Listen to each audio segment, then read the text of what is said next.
Entrance block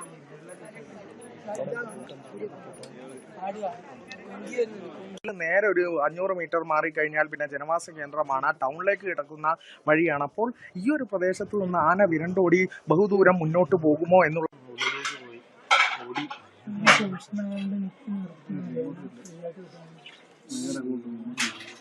sound പറഞ്ഞോ. ആന കുറച്ചുകൂടി ഇപ്പുറത്തേക്ക് വിസിബിൾ ആയി, കുറച്ചുകൂടി വെളിച്ചമുള്ള ഒരു പ്രദേശത്തേക്ക് ആന